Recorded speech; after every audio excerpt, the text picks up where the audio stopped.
Hello, everybody. Thank you for joining this session hosted by Pathways to Prosperity et Voies vers la Prospérité today. My name is Suzanne Huot, and I'm an assistant professor in the Department of Occupational Science and Occupational Therapy at the University of British Columbia, and I'll be moderating today's session, which is entitled Understanding How Service Providing Organizations and Provincial Associations Support Meaningful Community Engagement for Immigrants and Refugees. So I'd like to begin by thanking P2P for providing this opportunity.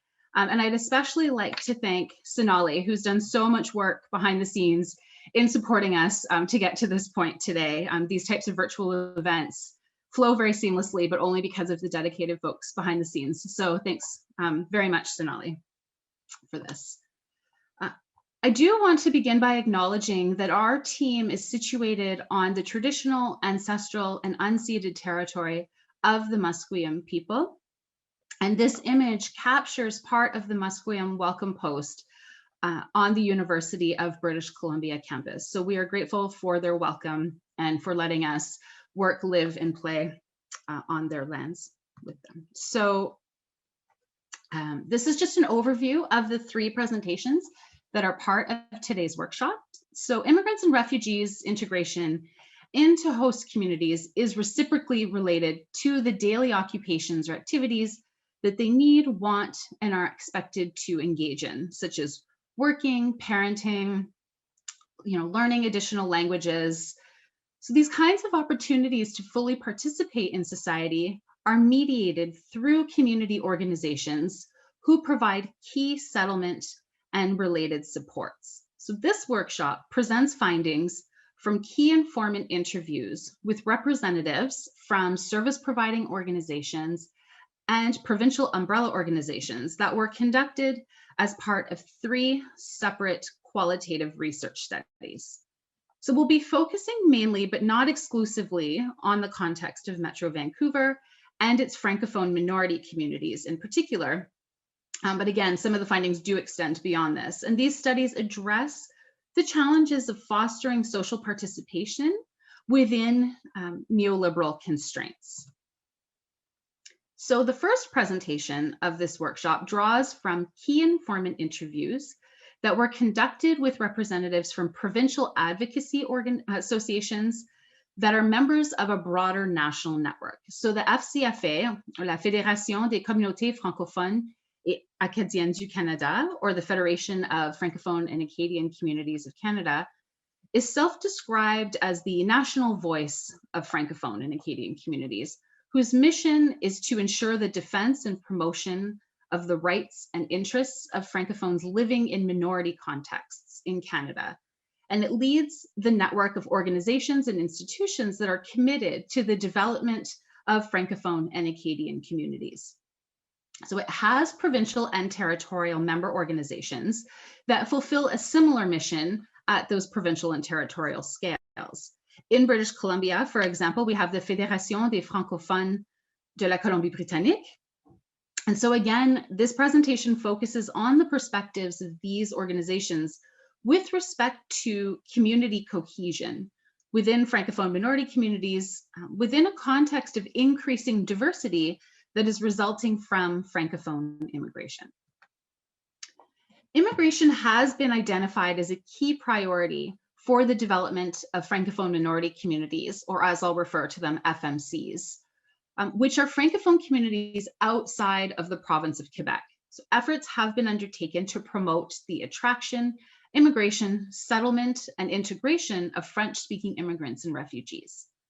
In a minority context, it's been articulated that FMCs must ensure cohesion or community cohesion while integrating diversity in order to achieve the goals of Francophone immigration policy strategies, which are to enhance the vitality of FMCs.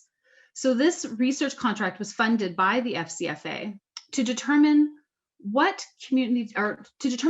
that community cohesion could be supported in light of increased diversification resulting from migration. We found a little bit less literature on community cohesion itself and more on the concept of social cohesion. And so we use these two concepts interchangeably but recognize that more research should be done to better tease these two ideas apart.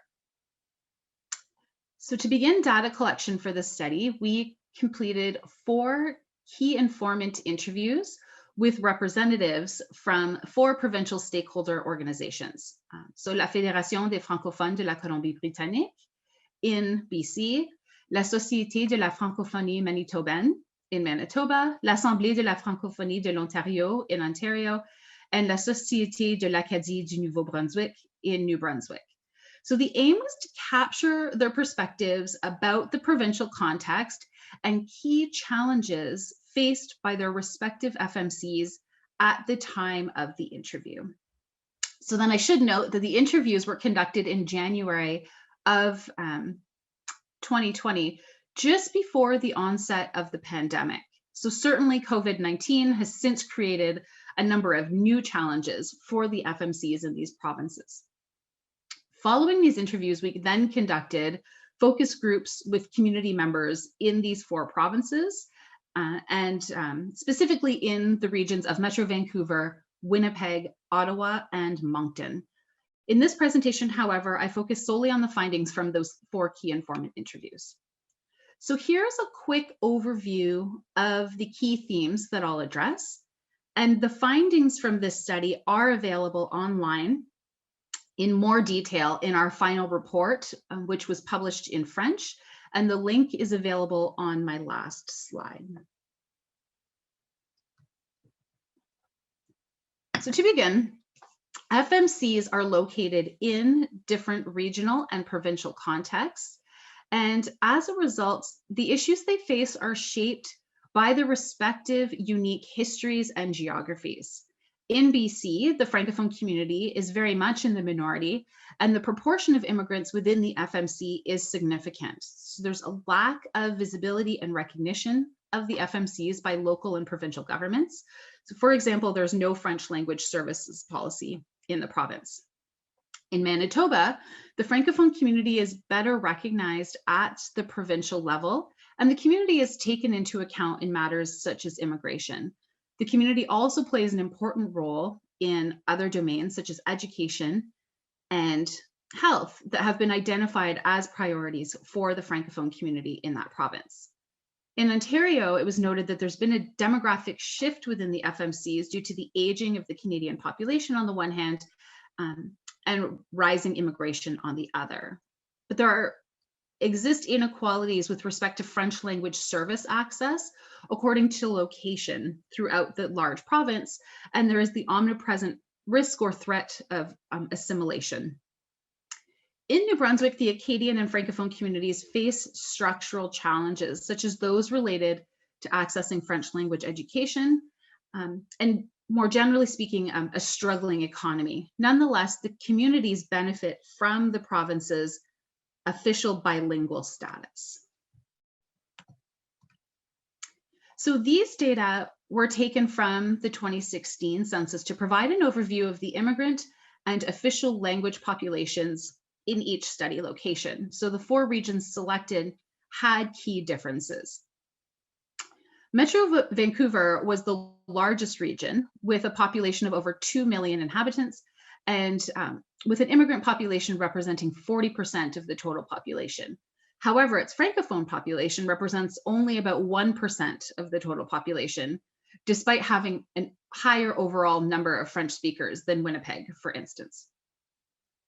On the other coast, Moncton had the smallest population, with an immigrant population according for only 6% of the total, but a Francophone population representing 35% of the total population, with Winnipeg and Ottawa having a similar percentage of immigrants, but the official language minority community being larger in Ottawa. So these key contextual differences provide a lot of richness for a comparative study. At this point, I'll just note, if you do have any questions, we'll probably have time at the end of this presentation to take a few. And then once all 3 presentations have gone, we'll have a block of time reserved for discussion at the very end. So please feel free to use that Q&A function to upload any questions you may have along the way. And then we'll take those at specific points throughout this workshop series. So two central notions were emphasized with respect to community cohesion during the interviews. Coalescing around common objectives and having an openness to and supporting the inclusion of diversity. So the key informants highlighted the importance of mutual support, solidarity, and collaboration related to one or several common goals or objectives that could enable community cohesion. According to the respondents, consultation must occur when defining these common objectives, as well as in the implementation of the means to achieve these objectives. They stress that these objectives must not be imposed, but established in a collective manner, and the ways of working towards the objectives must allow the participation of all. The second point mentioned by all key informants was the need to be open to diversity, particularly diversity stemming from immigration, and that community cohesion must be expressed through daily actions. So a personalized welcome to illustrate that particular attention is paid to each individual and to create interpersonal connections. In our report, more detailed results are shared according to each region for all of the themes that are presented today, and several quotations are included. In this presentation, I kept the original French quotation on the slides, but I will provide a translation. So in this example, the participant is speaking to what community cohesion means, explaining that it requires, quote, mutual support, collaboration, participation, that we have a single voice, that we work together and we define our issues, and we're all in agreement on what we have to accomplish. Yet defining community cohesion and achieving it are two separate issues. So participants were asked to speak to the barriers to participation and challenges to the reception and integration and inclusion of immigrants in their communities. And we found that participation in the Francophone community is not always prioritized by community members for diverse reasons. For example, the offer or services or activities in the Francophone community can be, quote, drowned out by the multitude of opportunities in the Anglo-dominant society. One key informant mentioned that one's attachment to the community varies based on their life stage. So specifically, when the Francophone community responds to people's particular needs and priorities, they're more inclined to participate, but this can change once that need is met. So for instance, becoming a parent was an example when people might have particular needs that they would like to have met in French. Furthermore, in certain communities that are experiencing economic challenges, participating in the Francophone community may become less of a priority when meeting their basic needs is a much more pressing challenge. Two other important barriers mentioned were geographic scale, so the distance, which can make access more challenging for people who live away from urban centers of activity, and the lack of financing for certain groups, particularly, for instance, associations that are run by racialized populations who have systemic barriers to accessing funding. So as per one key informant, quote, I think we live in a society where we have an enormous amount of choices we can make. And we are in, I say this in quotes, that competition at the level of available products or services or activities from our communities. So it's a bit in that sense. And it's also to encourage an active participation. So it's not just to have consumers, it's also to have participants who will want to be part of that solution. So referring to addressing or solving this issue of community cohesion, participants have to want to be a part of that solution. So the relationship that's developed between people who have recently arrived and those who have been settled for a long time, including those who are Canadian born, seem to also vary between provinces. So there's a need to raise awareness among both the host community and those the community is seeking to welcome. So it was noted that making contact and providing information is necessary for both Francophone immigrants and for Francophiles. Again, the importance of welcoming actions and the quality of the day-to-day relationships were cited. In regions where the Francophone community is historically strong and well anchored, there's a need to redefine this identity in a more inclusive way that will enable newcomers to identify and develop a sense of belonging with those communities. One key informant mentioned that the community's openness and the creation of community cohesion requires having sensitive and honest conversations to ensure that people can be heard and that all important issues are taken into account. So the third key informant explained that they sense a certain tension between people who have been here for a long time and those who are newcomers, explaining that before we used to survive by hiding in our villages. And so it's difficult to make that change for a community to be quickly open to newcomers, but we see it. It's becoming more and more normal with the Francophone community than it was before. So several barriers to reception, integration, and inclusion of diversity were cited. Notably, the lack of resources is a major obstacle to mobilizing the community. A lack of funding was often mentioned. In fact, even in communities with a willingness to welcome diversity and to promote inclusion, the lack of financing can impede the implementation of these initiatives. In the case of more historically anchored communities, particularly those with a high percentage of those from settler origin, their activities are not necessarily aimed at integrating diversity, and it can be difficult for them to shift directions because their funding is barely sufficient to cover the costs of their current and existing activities. So indeed, the siloed funding system doesn't always enable organizations to integrate activities that are focused on inclusion and diversity into their programming, because this can lead to a risk of a loss of funding, again, depending on whether their funding is coming from, for instance, Heritage Canada or Immigration, Refugees, and Citizenship Canada. So being in a minority context, communities can have difficulty attracting and uniting immigrant populations because the capacity to support settlement and integration is proportionately more limited than it is in that of the Anglo-dominant society and the larger mainstream settlement providing organizations that may exist in those cities. So Francophone spaces, networks, and social media have a key role to play in bringing together and supporting the community in all of its diversity. These spaces must reflect the diversity of the community and respond to the community's varied needs. The spaces can facilitate a personalized participation according to individual community members' needs and interests, while enabling intercultural exchanges, as well as the creation of interpersonal connections and a sense of community belonging.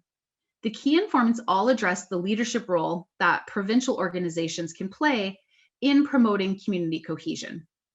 For instance, they mentioned that such organizations can bring the community together and help create consensus. In fact, provincial organizations can unite the community in helping generate common objectives and the implementation of collaborative and concerted strategies. It was noted that community cohesion must be a social project. I'm not sure if I translated that well, but it was described as un projet de société. So all Francophone stakeholders must be mobilized and must prioritize that goal. And the impact of one institution's actions is limited if it's not supported by the other organizations and if they don't work in a collaborative climate. So as explained by one key informant, stakeholder organizations in the communities, I think that we all have a role to play, but I think it's everyone's responsibility. And we as a stakeholder organization, our role is to ensure that all organizations know that they have a role to play. It's not just an issue for us. It's not just an issue for the FCFA. It's an issue for everyone. So to conclude, I'd like to share the types of recommendations that were shared by the study participants, including the key informants, as well as the community members who participated in the subsequent focus groups. A shift of mentality in the efforts of different Francophone stakeholders, and national, provincial, and municipal scales is needed to ensure the use of a more inclusive vocabulary. So for example, the Franco-Manitoban Society became the Society of the Manitoban Francophonie. So the shift is subtle, but it moves away from implying that one must be born in Manitoba to belong, and being clear that all French speakers in the province can belong.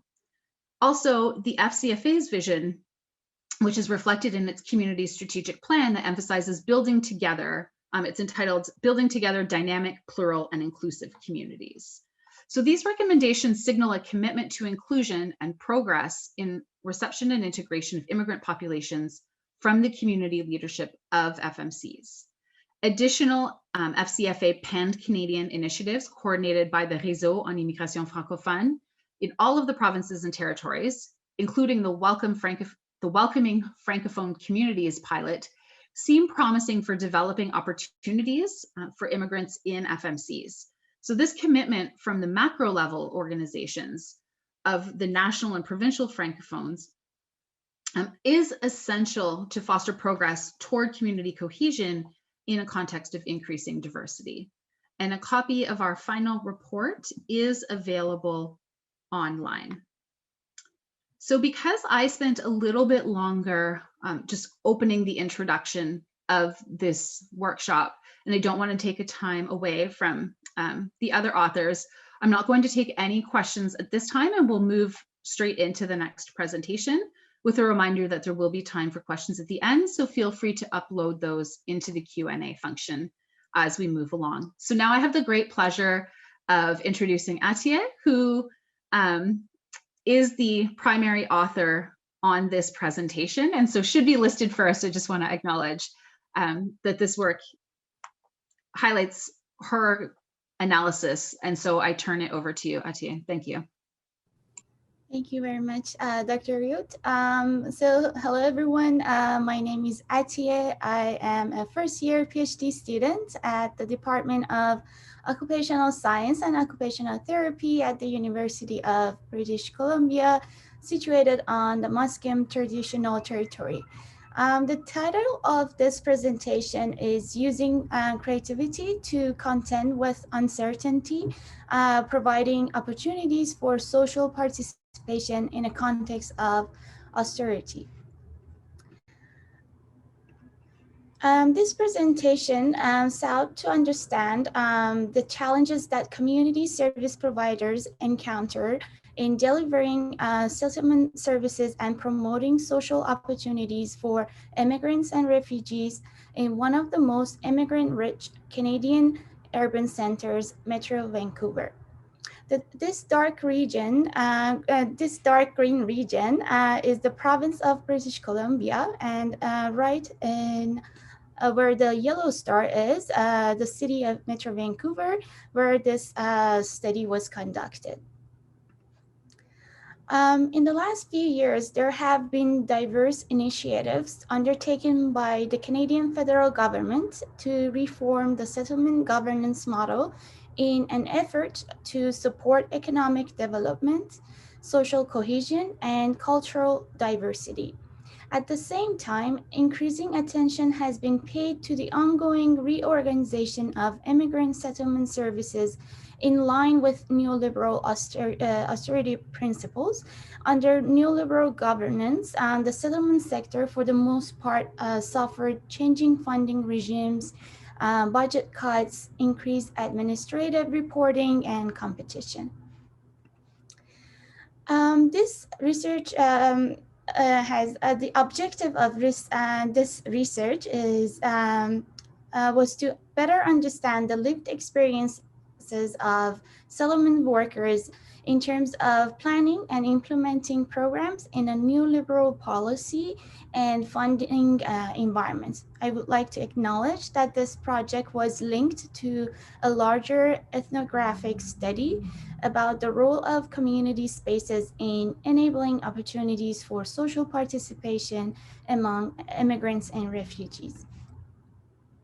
For this study, 20 semi-structured interviews were conducted with people who had firsthand knowledge about the immigrant and settlement integration sector, including community leaders, professionals, settlement workers, and public servants. The interviews were about 1 hour in length. The semi-structured interviews were useful to identify and explore overarching themes, issues, and perspectives derived directly from representatives engaged in various positions. The interviews were all audio recorded and transcribed verbatim. We generated a list of quotes by conducting a line-by-line analysis of each interview transcripts. This process entailed attaching codes to each section of the text. And in the interview analysis stage, we identified three key themes, including the effective commitment of service providers to their organization, as well as continuous commitment and normative commitment. Affective commitment refers to the employee's positive emotional attachment to the organization, particularly an employee who is effectively committed strongly identifies with the goals of the organization and desires to remain a part of the organization. This employee commits to the organization because he or she wants to. Applying this definition to this study, effective commitment is about service providers' affection for supporting immigrants and refugees and connecting by identifying with them, either through their personal lived experience of migration or a language. Here are three examples drawn from three different interviews. One interviewee mentions that many settlement workers that we work with, they get hired for their language expertise, but also for their knowledge of the settlement journey and experience itself. So many who we work with are former refugees. They've come as permanent residents and they've come as immigrants to Canada as well. Another interviewee mentions that on our staff, we have 10 different languages. We have this 5 former clients on our staff team now. Another interviewee mentions that we work from the community perspective, and because we are newcomers ourselves or with lived experiences, then it's much easier for us to understand the issues and to be able to work with youth immigrants. Continuous commitment is the need component or the gains versus losses of working in an organization. Considering the need elements, employees stay connected with the organization because of either social costs or economic costs. The social cost refers to he or she perceived high cost of losing connection with coworkers, and the economic cost refers to fear of losing employment. These would be cost of losing organizational membership if an individual doesn't see the positive cost as enough to stay with an organization. They must also take into account the other alternatives, such as another organization, disrupt personal relationships, and other quote-unquote side bets that would be incurred from leaving their organization. The problem with this is that these side bets don't occur at once, but they are accumulated with age and tenure. This type of commitment is particularly relevant when there is a budget constraint. And here are three examples from the interviews. One interviewee mentions that we partnered with several agencies to provide networking nights where groups of people come together. They generally have a format where there is some learning involved, and then there is a chance for people to connect and network. Another interview mentions that we had federal funding, and then when federal funding was pulled on, we weren't resilient and had to shut down, and then had basically no staff for a while. Another interviewee mentions that our numbers are going up, but our funding is going down. So that just means a fewer staff. For example, the Francophone settlement worker that we would have loved to keep, we weren't able to keep her around. Yeah, that's always a challenge. And the normative commitment refers to the individual when the individual commits to and remains with an organization because of feelings of obligations. These feelings may derive from a strain on an individual before and after joining an organization. For example, the individual may have done volunteer work for the organization, which then led to employment.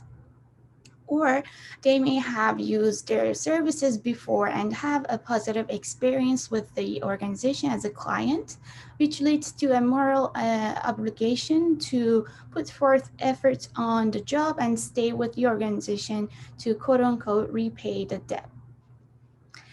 And here are two examples for normative commitment. One interview mentions that I remember 12 years ago, I also was an immigrant. I came here with my husband and my two daughters, and I know what is being in a country. How is it to start from a scratch? How hard you have to work. When I was new here, I had people who were very supportive, who were all the time talking to me, calling me, and letting me know about the benefits that I can apply, resources that I can find, and that sense of community that I felt at that time. I really fell in love with that. That's when I decided to work in this field. Although it's not my background, but I experienced that. Based on that, I feel more empathy for immigrants and refugees. I know how hard is it to leave your country. Another interview mentions that our volunteer coordinator, she was a newcomer herself from Pakistan, and she went through some of our programs. She's now coordinator of volunteer programs here. And although job insecurity is a common challenge in the settlement sector because of federal budget constraints, most service providers feel attached to their organizations and feel a moral obligation to support immigrants and refugees in the face of neoliberal austerity policies. The study findings indicates that employees in the settlement sector are likely to show a high level of commitment to their organization when the organization commit to people first values. And that means finding a way to link what the people find meaningful to the meaning of the organization. And also when the organization is mission driven, meaning that they are formed and managed to accomplish goals that extend beyond profits for stakeholders to include societal benefits. And also when the organization value teamwork, it is highly that the employees will commit to their organization because and teamwork provides employees with an opportunity to bond with one another, which improves relations among them, and improved employee relations also result from the fact that teamwork enhances cohesion among members, thanks to increased trust among them. And also when the organization promote developmental activities, they are likely to stay in that organization because this practice increase job satisfaction and morale among employees. It also increase employee motivation and efficiency in processes. And now I would like to end with thanking everyone for listening and handing over the mic to Anne for the next presentation. Thank you. Hello, everyone. So my presentation is going to be a little bit more focused on the Francophone minority community in Metro Vancouver. And I'm interested in how leaders of Francophone organizations produce inclusive spaces for the diversity of the Francophone community. So to give a little bit of context, since the 2000s, the Canadian government prioritizes Francophone immigration to support the vitality of Francophone minority communities. And in British Columbia, the percentage of Francophones born abroad has doubled from 14% to 29% between 2001 and 2006. And since then, it has remained around 30%. So of all the provinces outside of Quebec, British Columbia has the largest proportion of immigrants in its French-speaking population. In other provinces, research has shown the challenges for the Francophone minority communities to include diverse immigrants and for the immigrants with diverse identity markers and intersecting identity markers to feel fully welcomed in these communities. So given that immigration is such a key issue for the Francophone minority communities in British Columbia, this research examines how Francophone community sites include and serve such a diverse population. So we used a critical ethnography in partnership with 3 community sites. That means that we conducted observation of the activities and the events organized by those partner community sites. Then we interviewed 20 diverse immigrants and refugees coming from 7 different countries.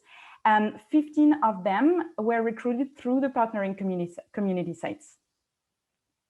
And then we conducted six key informant interviews. So one key informant interview with a representative of each partnering community sites, and 3 key informant interviews with representatives of other organizations. So the findings presented here in this presentation are informed by the entire data set, but I will focus more specifically on the key informant interviews, and because my goal is to explore the perspective of the community sites. So how they consider immigration, how they take it into account in their sites, how they serve and bring together diverse Francophones, and what are the barriers that they encounter. So here you can find some information about the 3 partnering community sites of the study.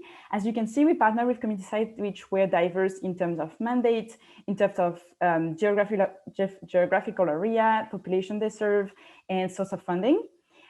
So there was a church, a community association, and a provincial organization. And so we conducted, as I said, a key informant interview with representatives of each of those partnering community sites. And then in addition, we conducted key informant interviews with representative of 3 other sites that were identified relevant based on the interviews with the immigrants. So as you can see, 2 of them were particularly focused on serving Francophone immigrants. Another one, the last one was serving more of a subset of the Francophone community. And so they also had diverse mandates. So for the finding of the study, first I will describe how each partnering community sites approach diversity and inclusion differently. So I focus specifically on the partnering sites more than the other 3 sites, because those are the sites for which I have the most complete data set. So we have the key informant interviews, but also the on-site observations and the interviews with immigrants participating in the sites, which means that I was able to capture not only how diversity and inclusion is envisioned by the key informants, but also I could see the results of those strategies in the field. And so, yeah, I will highlight those 3 different approaches to diversity and inclusion.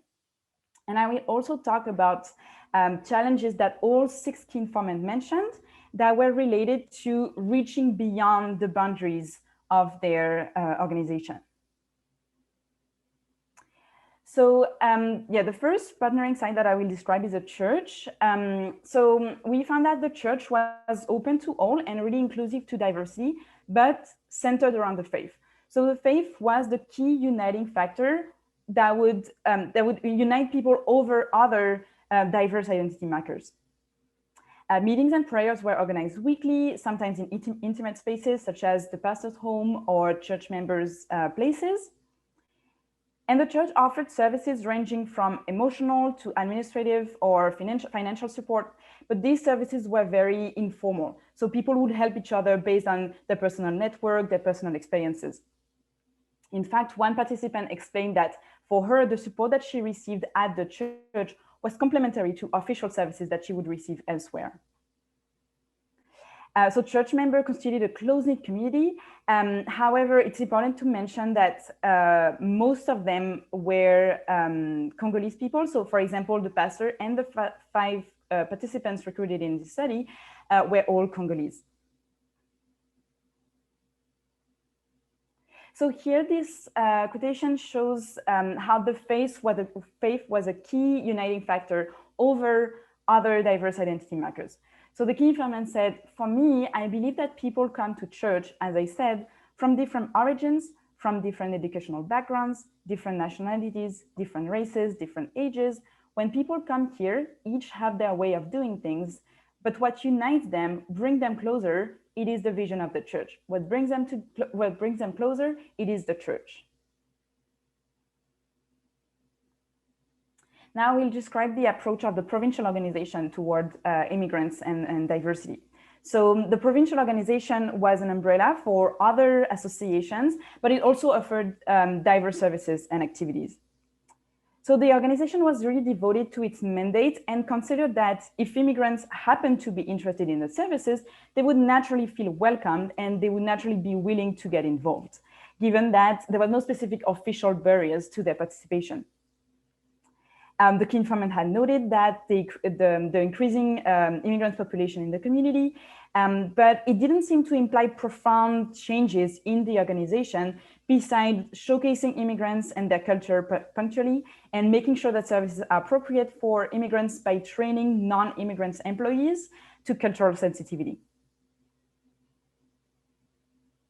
So here is a quotation from the provincial organization Key Informant, and you can see how she was assuming that the boards of directors of the associations that are members of the provincial organization would naturally be representative of their members because people need to be a member to be on the board. So I was asking her, so you find a mix between people born in Canada and abroad in your participants and in the employees of the association and in the board of directors? And she said, absolutely.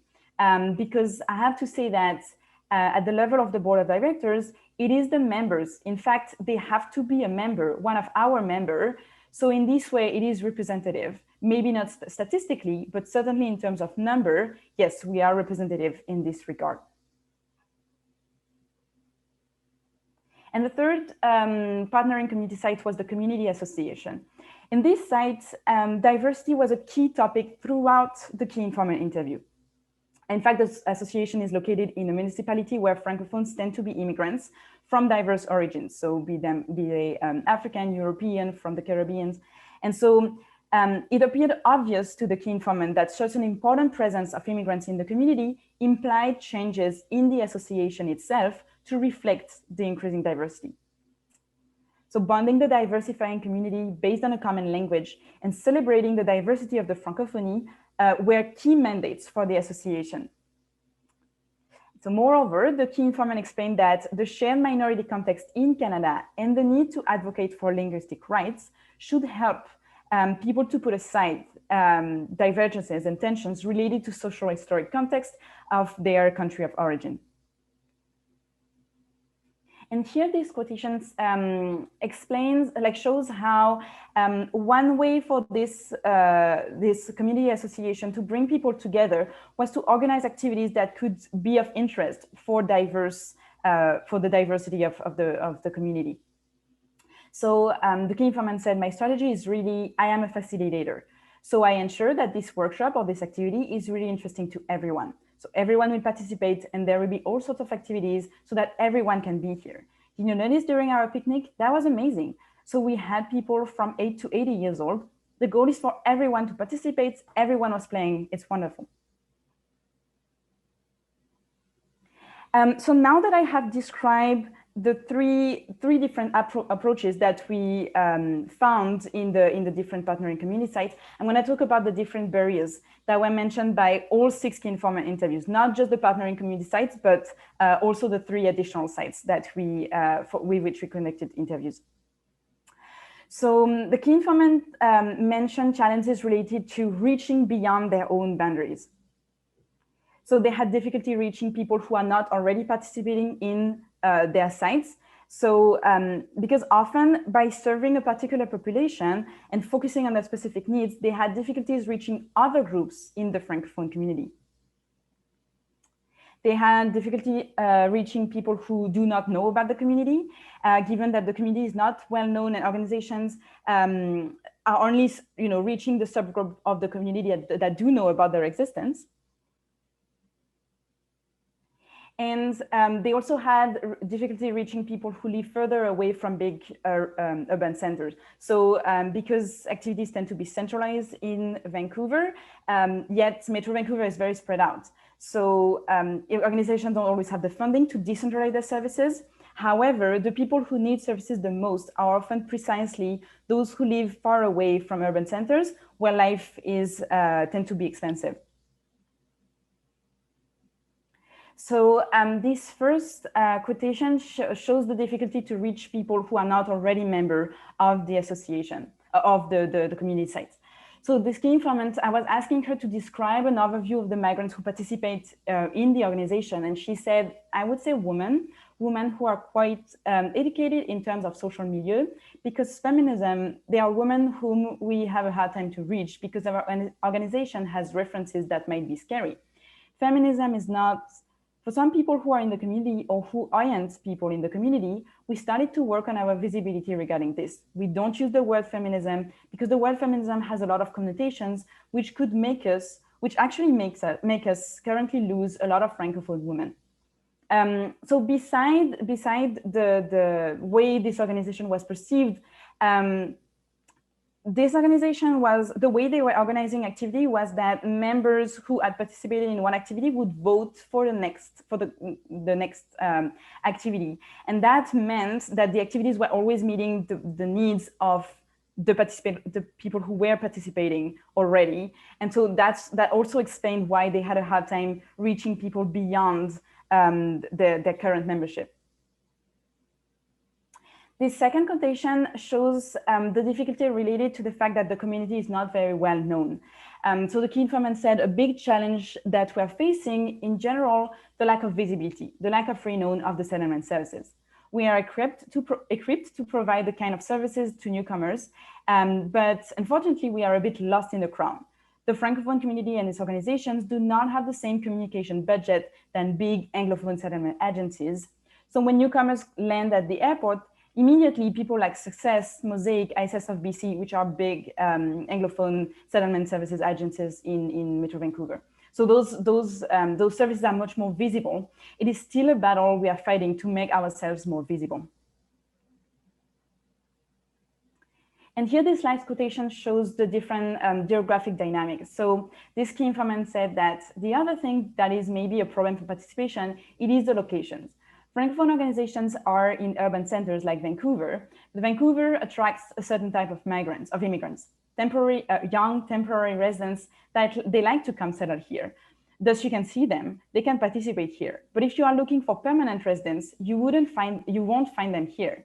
They will be in the suburbs where it is cheaper. So for us, settlement services are mostly centralized in Vancouver. Maybe we should decentralize community services as well. But I think if you have to call them in Maple Ridge, which is a city a little bit further away from Vancouver, to come watch a movie at the Francophone Cultural Center in Vancouver, it is a long distance, so it can maybe discourage them. But I can tell you that distance can be limiting. So here it is important to notice that when the key informant mentioned young temporary residents, it tends to be people who are high social class and who tends to be European migrants, versus permanent residents tend to be people who come from non-European countries and who enter Canada directly as permanent residents. So here the division that the key informant is mentioning is not only about immigration status, but also about intersecting socioeconomic background and race.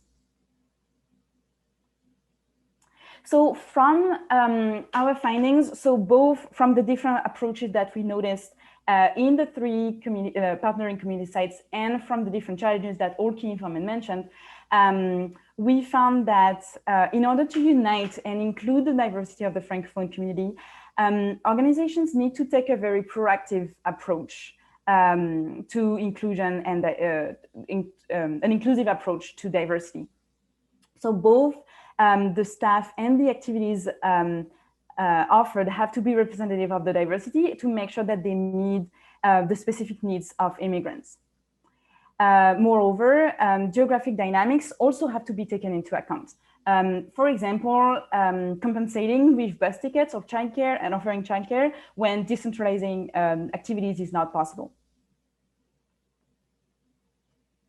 And I would like to thank all the people who allowed this research to be completed, and the participants and the research team members and our funders. And thank you for listening.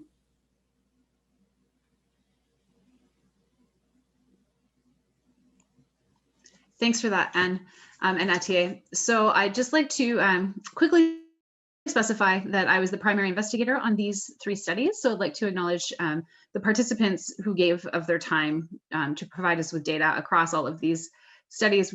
We really recognize, you know, how challenging it is to find extra time in an already busy day.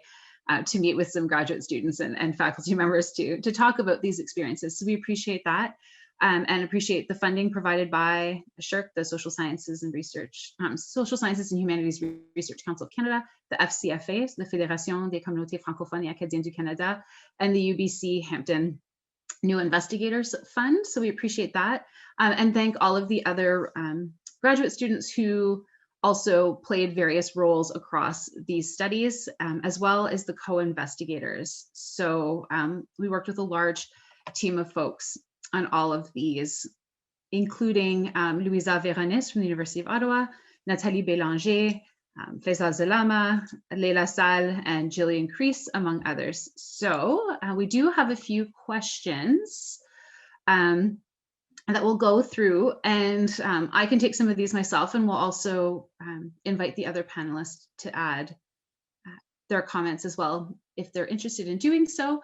So the first question reads, do these organizations have relationships or participate in the local immigration partnerships, or the LIPs? It is a way of coordinating with the other agencies so that they provide referrals to these Francophone services. And so my response to this would be that I'm sure that this varies across the country. Certainly, there are organizations that do participate in the local immigration partnerships. It's important to note also that there are the réseaux en immigration francophone, and the LIPs and the what we call the RIFs aren't exact parallels, so that the réseaux en immigration francophone, because of the lower overall numbers of French speakers, tend to be more at a provincial level, right? So we have one RIF for the entire province of British Columbia, whereas there are several LIPs throughout the province. And with the exception of Ontario, which has 3 because their population is larger. So there you've got one in the east, one in the southwest, and one in the north of these réseaux en immigration francophones. And so, you know, I guess my question is too, to what extent are mainstream organizations aware of the existence of those RIFs and also collaborate back with those Francophone networks? But certainly that these relationships do exist in some places. So for instance, in one of the large mainstream organizations in Metro Vancouver, they do have a staff member from the Relais Francophone in that space. And so, you know, they have created this collaborative relationship where, so that they can maintain that sort of pari pour, or that, you know, by Francophones for Francophones aspect of some of the service delivery, without just hiring necessarily their own Francophone staff member, but, you know, creating office space that they can have a staff member from this organization on site there to deal with some of these kind of geographical questions that Anne mentioned. But yeah, I think, you know, that there's probably still places where these types of, you know, back and forth referrals and collaborations could be further enhanced. And I agree with your point that the LIPs could maybe play a key role in managing that. And so I don't know if the panelists have anything to add to that. In one of the key informants of the presentation that I gave mentioned that it was not specifically with LIPs, it was with other Anglophone organizations where they are trying to build partnerships. The problem is that it's often what Francophone organizations want, and they would like to build more partnerships. The problem is that Anglophone organizations are not always able to do that. Especially one of them mentioned that it was something about you know, a phone line that you can call in case of if you need a specific service, and they were trying to have a Francophone person on that line, but the key informant was saying the problem is that because French is only the 9th spoken language in British Columbia, the response that they got from the Anglophone organization was that, well, if we provide Francophone services, it means we have to provide services in Mandarin and in Punjabi and in all of those other languages that are spoken by a bigger number of people in the province. And so sometimes there are also barriers in terms of how the French language is recognized and how Anglophone organizations are sometimes they are open to collaborating, but they don't always have the capacity to do it. So it can also be a barrier. Thanks for adding that, Anne. Moving to the second question, and I should say as well, if you have a follow-up question to that, it was an anonymous attendee, but if you do have a follow-up, please feel free to type it because we do have some time. Et si vous préférez taper vos questions en français, nous pouvons aussi prendre les questions en français et les répondre dans les deux langues officielles. And so I was saying, if you do prefer to type your questions in French, you can do that, and we can respond in both official languages. So are there conflicts over who is considered a true Francophone and who has most entitlement to being a Francophone? I think that's a very excellent question. And I think it points to what folks may have experienced as a disconnect between where is the official discourse at and what is the lived experience at the local scale. And certainly there are tensions in the way that, quote unquote, who counts as a Francophone. That official definition has expanded over time, but depending on where people live, the perception of who is Francophone can vary, from one community to another. And so there are tensions around linguistic identity that exist. And so we've had conversations in research that I've conducted around the difference between francophone et francophile, and to what extent does that matter? In a lot of my work, I refer to French speakers or French-speaking immigrants and refugees versus Francophone, because not everybody, and it's not to exclude them from a Francophone identity, but not everybody necessarily self-identifies as being Francophone either. There are certain colonial dynamics around the language. And so, some people acknowledge that they speak this language, but don't necessarily identify as being Francophone. And so there are tensions around what does this word mean? Who identifies with this word or not? How is this word used as a means of inclusion and or exclusion within the communities? So, the short answer is that yes, there are conflicts. And because of those conflicts, some of my more recent work with colleagues on community cohesion really aims at getting at, what is the root of those conflicts and how can we resolve them? And how can we, get over these ideas or tensions around not only who is and who isn't, but different ways that the language is spoken, different accents that people have, challenges with linguistic insecurity among youth or other folks who live in a minority context who are reluctant to use the French language because they're worried about making grammatical errors.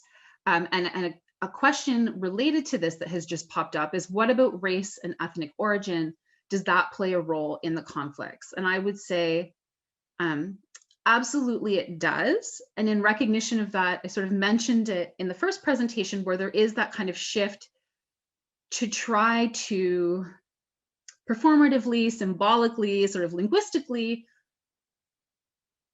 open up what has traditionally been viewed as being a true Francophone, which is, from my experience growing up in this community, being white, Roman Catholic, of settler origin, kind of French speaking, and to think about the Francophonie in much broader, more intersectional, diverse terms, and sort of reframing the way that we've thought about the language as a marker of identity, and the role of that language in uniting very diverse folks together as part of one community.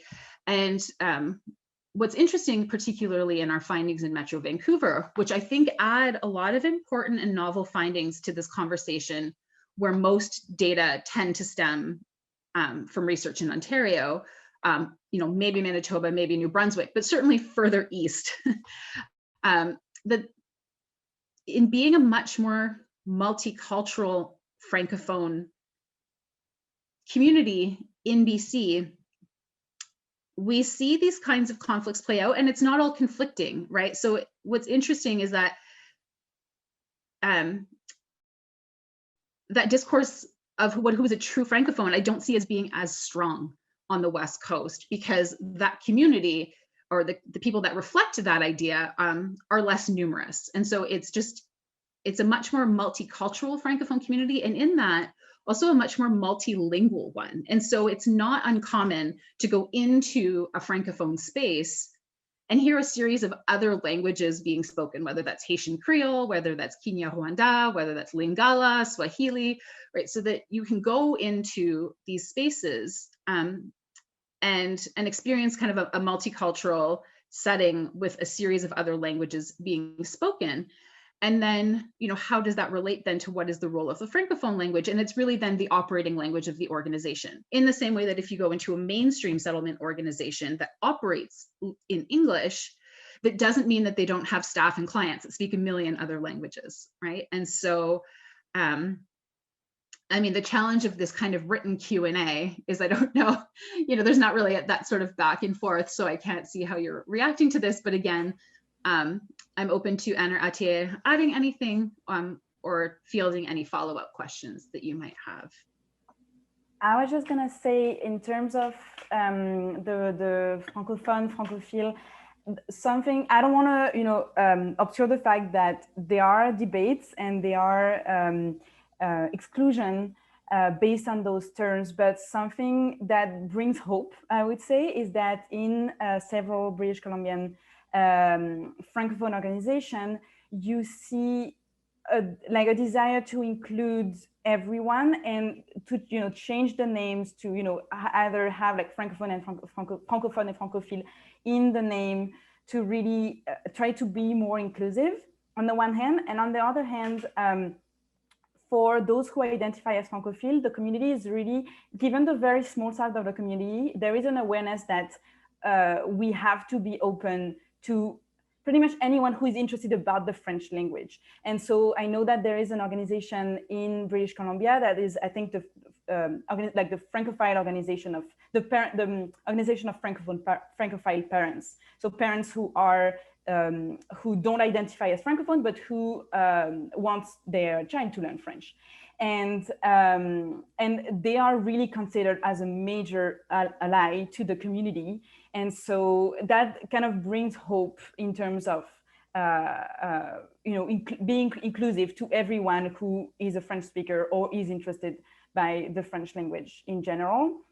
So that's one thing. Oh, and also during the activities, sometimes providing translation in English to make sure that no matter the level of French, you can participate in the organization. That's one thing. And then the other question related to race, it is true that, as Dr. Huot mentioned, the dynamics in the Francophone communities really vary from one province to the other. So in Ontario, research has highlighted the division between people who are Canadian-born or who are or people who are born abroad. In British Columbia, given the high proportion of immigrants and the high proportion of people who come from other provinces, like actually there are few people who are actually Francophone and born in British Columbia. So given that diversity and the fact that few people are Francophone and from British Columbia, the division, it wouldn't really make sense to divide in this way, but we do see, unfortunately, we do see racial separation in the community. And so the issue of community cohesion varies depending on provinces because of that, because of the proportion of immigrants and the proportion of people who are born in Canada. And yeah, the dynamics really change. We cannot just take a dynamic that is valid that is occurring in Ontario and just suppose that it happens in British Columbia. It's a little bit different from one province to the other. That being said, though, I do also want to add that, I'm by no means suggesting that Metro Vancouver is some sort of post-racial utopia. Yeah, no. So that's not what we're saying. And so no. There were experiences of racism that were discussed. Sure. There were other experiences of discrimination that were discussed by participants in the research.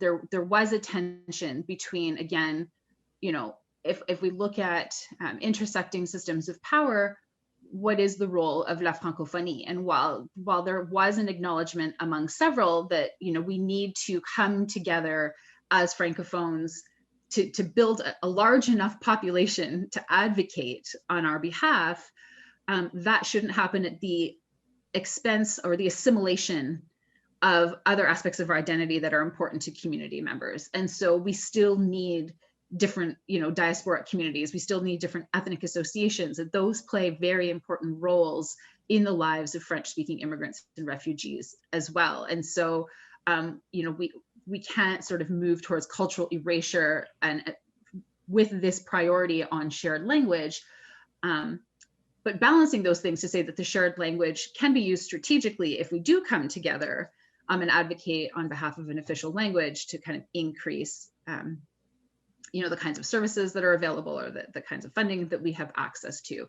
So there is definitely a tension there, and I thank you for raising that. And so we'll just give it, seems like there are no new questions, so we'll just give it a few moments in case anybody is reflecting and wants to add something. And otherwise, we may just wrap up in a moment. In the meantime, I would like to thank you all for attending today. And then I will take this question that has just popped up. So I am a non-native Francophone / Anglophone who speaks French. I'm currently running settlement sessions for French speakers. And even if I see a bigger openness and willingness to participate, I still see some resistance from Francophone participants to participate with a non-native speaker. I believe it has to do with language, race, and all of the identity aspects that you are explaining. I mean, thank you for sharing that experience. There are things that I can share from this, certainly from my research, but also from my own lived experience. So I was born and raised in Canada, but in a minority setting. So I was born and raised in Southwestern Ontario. And I feel like whenever I meet a new French speaker, one of those first questions that you get is where are you from? And this has a completely different dynamic when that is posed to immigrants, right? It can be used very much as a mechanism of exclusion. When I get that question, it's more about trying to pinpoint, I feel like, how Francophone are you? And this getting back to this earlier question about who is considered a true Francophone. And so I'm often in introducing myself, explaining my entire lineage, right? Of like where my grandparents were born and how my family ended up in Southwestern Ontario, and that I went to French first language schools and that French is my first language. Again, because I have that Franco-Ontarian accent when I'm speaking French, and I don't have a thick French accent when I'm speaking English, there's this sense of kind of wanting to get where I'm from. And having grown up in that setting, some of my best friends are Francophone, but are deemed more francophile because their parents weren't French speaking. Some of the families that Anne was mentioning earlier. And so, she works in a Francophone setting too, and often gets those same kinds of questions about like, oh, well, where did you learn French? And, oh, how come your French is so good? Because, there's those kinds of intonations of like, you're not a real Francophone. So I'm surprised that you're speaking this so well. And so I think that when we talk about community cohesion in Francophone minority communities, there's a lot to contend with. That, there is the sense of getting over these kinds of expectations of who's allowed to speak the language, how they're expected to speak it. Are they using the more Québécois type French? Are they using the more Parisian type French? And so what word are we using to refer to certain things?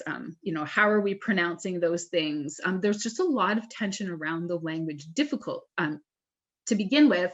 And then the more of those kinds of intersections that you add, the more complex and challenging it becomes. So I think there's a lot of work left to do in these communities. And that's, sort of why I'm undertaking this program of research, to try to better understand some of these dynamics and to try to think through, how can we work through this to make the communities more inclusive, to make the organizations more anti-racist, to make these spaces safer for a diversity of folks who, feel excluded in different ways, whether or not that was, the intention of folks to make them feel that way. So thank you for the positive comments. And like I said, we'll just give it a moment in case there's anything else. But again, we know that time is precious and it's been a long year for everybody. So we really appreciate you logging in to have this discussion with us today. And if you do prefer to follow up after the workshop. My email address is there. Please feel free to reach out. I could share resources, publications, you know, whatever you're interested in. Okay. Thanks, everyone.